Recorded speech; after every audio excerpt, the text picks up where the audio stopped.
Education education শব্দটার অর্থ কি? এডুকেশন হচ্ছে প্রতিপালন করা বা পরিচর্যা করা, নির্দেশনার মাধ্যমে কাউকে এগিয়ে দেয়া অথবা টিচিং বা শিক্ষা দেয়া। শিক্ষার্থী বন্ধুরা, হাসান স্যারের শিখন শিখন কার্যক্রমে সবাইকে স্বাগতম।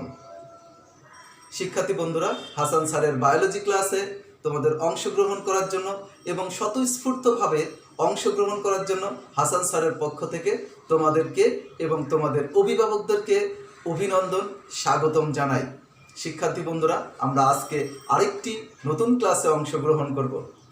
আমরা তার আগে তোমাদেরকে স্মরণ করিয়ে দিই আমরা গত ক্লাসে কোথায় ছিলাম। আমরা গত ক্লাসে রক্তের বিভিন্ন রক্তের উপাদান, রক্তরস, লোহিত রক্তকণিকা নিয়ে কাজ করেছিলাম। তো আমরা দেখে নিই আজকে আমরা কি করব। আজকে আমাদের বিষয়টুকু একটু দেখি। দেখো, আজকে আমাদের আলোচনার বিষয় ওই অধ্যায়ের অর্থাৎ জীব পরিবহন অধ্যায়ের বাকি অংশটুকু। যেমন দেখো, শ্বেত রক্তকণিকা, অনুচক্রিকা এবং রক্তের কাজ। আমরা এই টপিকস কয়টা নিয়ে আজকে কথা বলবো। কোন কোন টপিকস? শ্বেত রক্তকণিকা, অনুচক্রিকা এবং রক্তের কাজ। তার মানে আজকে কিন্তু আমরা তিনটা টপিকস এবং অনেক ইম্পর্টেন্ট তিনটা টপিকস নিয়ে কাজ করব। তোমাদের এসএসসি পরীক্ষায় বিভিন্ন সময় তোমার কি যে শ্বেত রক্তকণিকার গঠন, শ্বেত রক্তকণিকার প্রকারভেদ আলোচনা এসেছে, অনুচক্রিকার গঠন, অনুচক্রিকার কাজ এসেছে, তারপর অনুচক্রিকা কিভাবে রক্ত তঞ্চনে সাহায্য করে, অনুচক্রিকা কিভাবে রক্ত তঞ্চনে সাহায্য করে, সেই সকল বিষয়গুলো এসেছে। এবং রক্তের কাজ উচ্চতর দক্ষতার প্রশ্ন হিসেবে এসএসসি পরীক্ষায় বারবার এসেছে। নবম দশম এবং এসএসসি পরীক্ষার্থীদের স্বাগতম আমাদের আজকের ক্লাসে। আমরা এগিয়ে যাই তাহলে আমাদের আজকের ক্লাসে। আমরা প্রথমে দেখব শ্বেত রক্তকণিকার গঠন এবং কাজ। শ্বেত রক্তকণিকার নাম শুনে তো বুঝতে পারতেছো, শ্বেত রক্তকণিকা, দ্যাট মিনস হয়তো শ্বেত মানে কি সাদা, হয়তো শ্বেত মানে সাদা রক্তকণিকা, তাই না? তাহলে দেখো যে আমরা যাব শ্বেত রক্তকণিকা। দেখো, শ্বেত রক্তকণিকার নির্দিষ্ট কোনো আকার নেই। আমরা প্রথমেই কয়েকটা বিষয় নিয়ে আসি যে শ্বেত রক্তকণিকা এমন ধরনের রক্তকণিকা যাদের নির্দিষ্ট কোনো আকার নাই, অর্থাৎ এগুলো হিমোগ্লোবিন বিহীন। যেমন আমরা দেখেছিলাম লোহিত রক্তকণিকার নির্দিষ্ট আকার আছে, হিমোগ্লোবিন রয়েছে। এগুলোর হিমোগ্লোবিন বিহীন নিউক্লিয়াস যুক্ত বড় আকারের কোষ, অর্থাৎ শ্বেত রক্তকণিকা বড় আকারের কোষ এবং নিউক্লিয়াস যুক্ত, কিন্তু আকার নাই, হিমোগ্লোবিন নাই। বুঝতে পারতেছি? এদের শ্বেত রক্তকণিকার গড় আয়ু 1 থেকে 15 দিন। বুঝতে পারতেছি? শ্বেত রক্তকণিকার গড় আয়ু কতদিন? 1 থেকে 15 দিন। হিমোগ্লোবিন না থাকার কারণে এদের শ্বেত রক্তকণিকায়, অর্থাৎ ইংরেজিতে এদেরকে হোয়াইট ব্লাড সেল বলা হয়। বুঝতে পারতেছি? বা WBC বলা হয়। শ্বেত রক্তকণিকার সংখ্যা, অর্থাৎ শ্বেত রক্তকণিকার সংখ্যা RBC অর্থাৎ রেড ব্লাড সেলের তুলনায় অনেক কম। যেমন দেখো, এরা শ্বেত রক্তকণিকার সংখ্যা হচ্ছে রেড ব্লাড সেলের তুলনায় অনেক কম। এরা অ্যামিবার মতো দেহের আকার পরিবর্তন করতে পারে। ফ্যাগোসাইটোসিস প্রক্রিয়ায় জীবাণু ধ্বংস করে। ফ্যাগোসাইটোসিস প্রক্রিয়া, ফ্যাগোসাইটোসিস প্রক্রিয়াটা আমরা দেখব। ফ্যাগোসাইটোসিস হচ্ছে এমন একটি প্রক্রিয়া, দেখো শ্বেত রক্তকণিকা কিন্তু আমাদের দেহের তোমার কি যে জীবাণু ধ্বংসকারী প্রহরীর মতো কাজ করে। যখনই আমাদের শরীরে কোনো জীবাণু প্রবেশ করে, শ্বেত রক্তকণিকা সেটাকে কি করে ভক্ষণ করে খেয়ে ফেলে। বুঝতে পারতেছো? তাহলে কি যে এটাকে বলা হয়ে থাকে কি? ফ্যাগোসাইটোসিস প্রক্রিয়া। আমরা দেখব শ্বেত রক্তকণিকা কিভাবে ফ্যাগোসাইটোসিস প্রক্রিয়াটা ঘটিয়ে থাকে। একটু লক্ষ্য করো, শ্বেত রক্তকণিকার ফ্যাগোসাইটোসিস প্রক্রিয়া। দেখো, এটাকে আমরা দেখেছি হচ্ছে কি যে একটি শ্বেত রক্তকণিকা নিউক্লিয়াস সহকারে। দেখো, একটি জীবাণু এসেছে।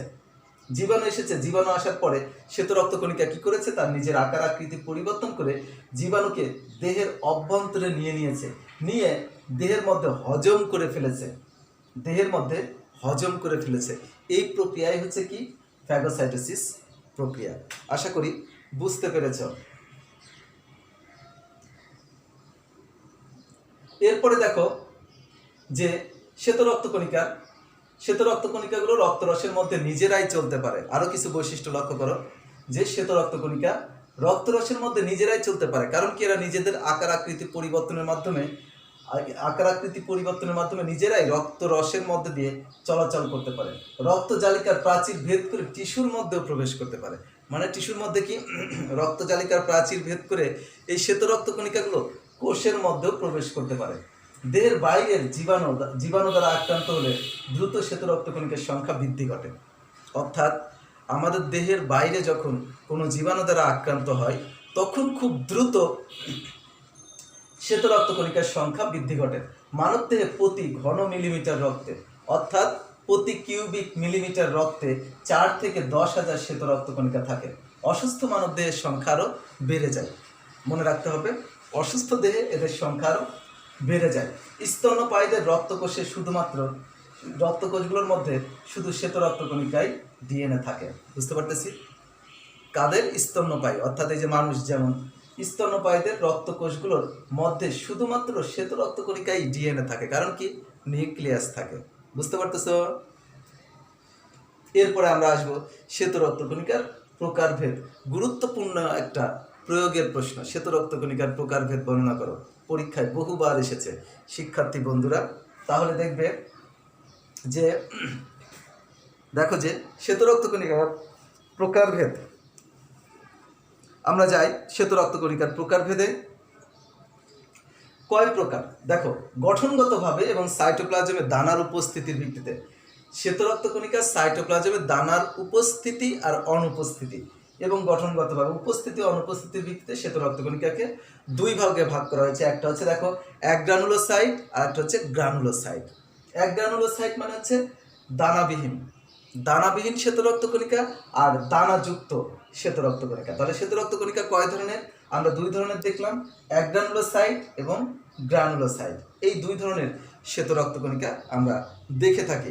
এখন আমরা দেখব এই 2 ধরনের শ্বেত রক্ত কণিকা আবার কি কি ধরনের রয়েছে এবং তাদের কাজগুলো।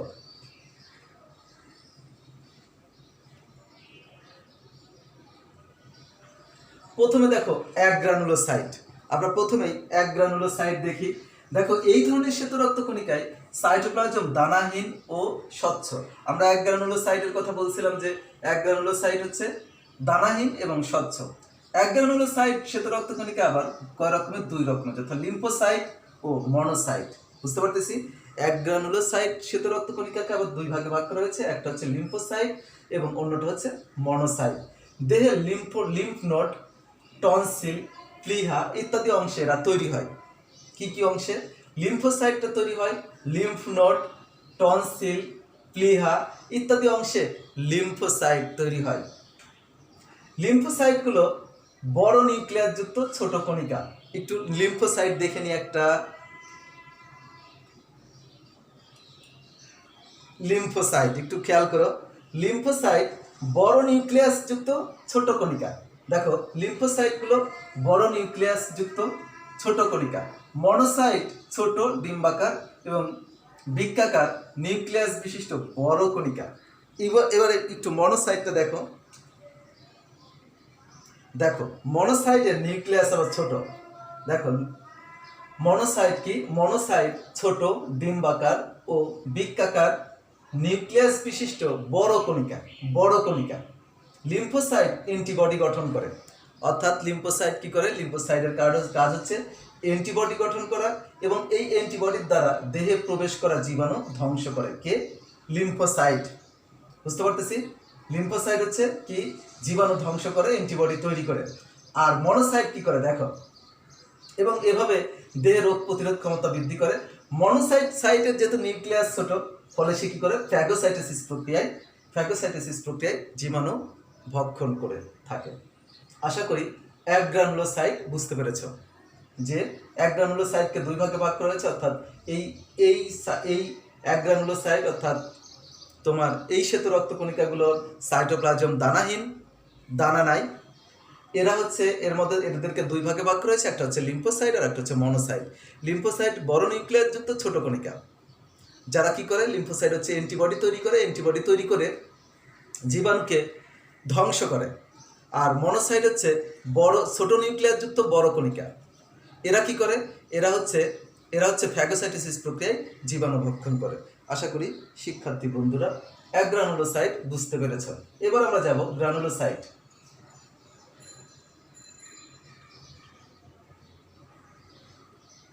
গ্রানুলোসাইট। দেখো গ্রানুলোসাইট এদের সাইটোপ্লাজমে সূক্ষ্ম দানাযুক্ত, অর্থাৎ গ্রানুলোসাইটের সাইটোপ্লাজম সূক্ষ্ম দানাযুক্ত থাকে। গ্রানুলোসাইট শ্বেত রক্তকণিকাগুলো নিউক্লিয়াসের আকৃতির ভিত্তিতে তিন প্রকার।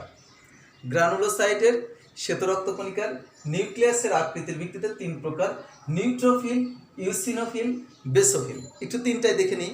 নিউট্রোফিল, দেখো এটা হচ্ছে নিউট্রোফিল, এটা হচ্ছে ইউসিনোফিল, এটা হচ্ছে বেসোফিল। একটু তিনটা একটু খেয়াল করো, নিউট্রোফিল, ইউসিনোফিল, বেসোফিল। একটু লক্ষ্য করি, তাহলে দেখো যে গ্রানুলোসাইটকে আমরা তিন ভাগে ভাগ করেছি: নিউট্রোফিল, ইউসিনোফিল এবং বেসোফিল।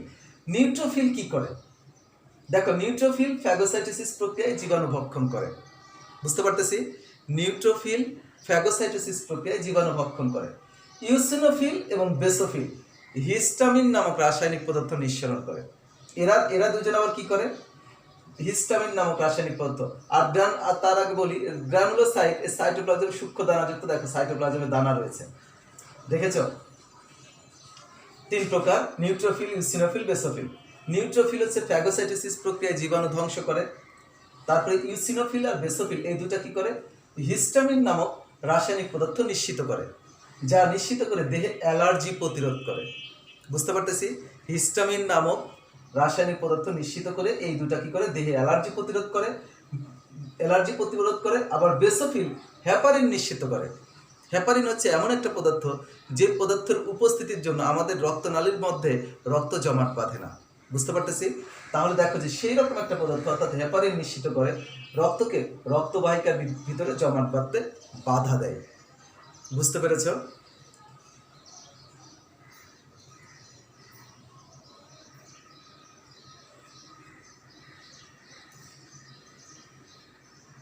এবার চলে যাব, দেখো অণুচক্রিকার গঠন ও কাজ।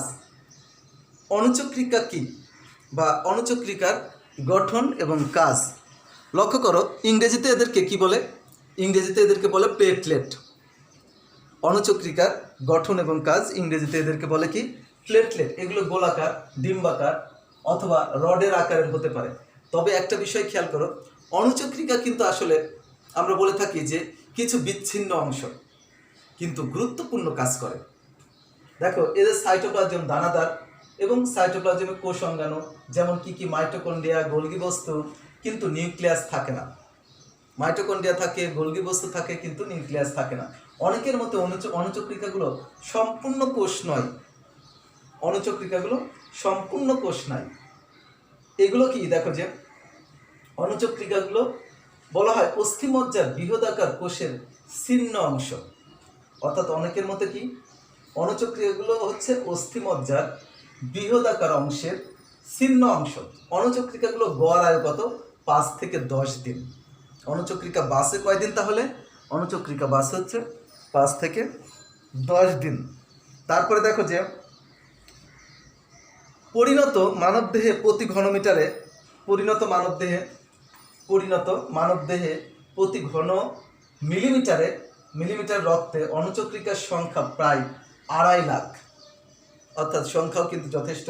অর্থাৎ প্রতি ঘন মিলিমিটারে অণুচক্রিকার সংখ্যা প্রায় 2.5 লাখ। অসুস্থ দেহে এদের সংখ্যা আরও বেশি হতে পারে। একটু খেয়াল করো অণুচক্রিকা।